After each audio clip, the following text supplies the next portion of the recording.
இன்றே டவுன்லோட் செய்து உங்கள் ஃபேவரட் ஷோக்களை என்ஜாய் பண்ணுங்க. என்னப்பா பாக்குற?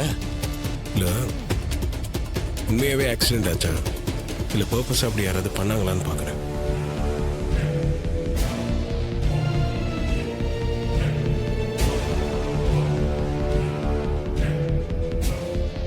ஏப்பா சந்தேகப்படுற மாதிரி எதுவும் இல்லையேப்பா?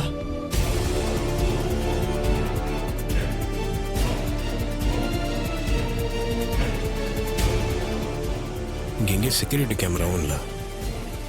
ஆமா சகல, இப்ப என்னப்பா பண்றது? அத்தை கார் பின்னாடி வந்து இடிச்சதா தான் சொன்னாங்க. இந்த மாதிரி ரோட்ல எப்படிங்க? வாய்ப்பே இல்லை. இது ஆக்சிடென்ட் மாதிரி நம்ப வைக்கிறதுக்காக தான் அப்படி பண்ணியிருப்பாங்க. சரிப்பா, யார் பண்ணிருப்பாங்க? இங்க எங்கே செக்யூரிட்டி கேமராவும் இல்ல. ஆமா சகல, இப்ப என்னப்பா பண்றது? அத்தை கார் பின்னாடி வந்து இடிச்சதா தான் சொன்னாங்க. இந்த மாதிரி ரோட்ல எப்படிங்க? வாய்ப்பே இல்லை. இது ஆக்சிடென்ட் மாதிரி நம்ப வைக்கிறதுக்காக தான் அப்படி பண்ணியிருப்பாங்க. சரிப்பா, யார் பண்ணிருப்பாங்க? வேற யாருங்க? சின்னத்தை தான்.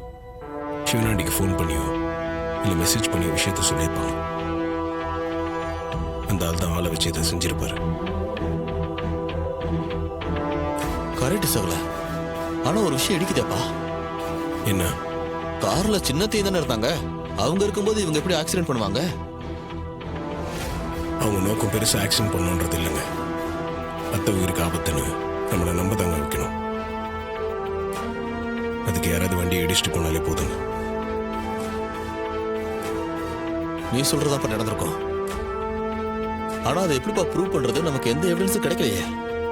இங்க கிடைக்கலன்னா என்னங்க, அந்த ஜோசியர் மூலமா ப்ரூவ் பண்ணுவோம். நான் அந்த ஜோசியரை வீட்டுக்கு போய் விசாரிக்கும் போது அவர் இதுல எதையோ மறைக்கிறாருன்னு தெரிஞ்சது. அவர் அப்படி யாரு செய்ய சொன்னாங்களோ அவங்க தான் இதையும் செஞ்சிருப்பாங்க. சரிப்பா, ஜோசியர் எப்படிப்பா உண்மையை சொல்ல வைக்கிறது? அதெல்லாம் சொல்ல வச்சிடலாம் வாங்க.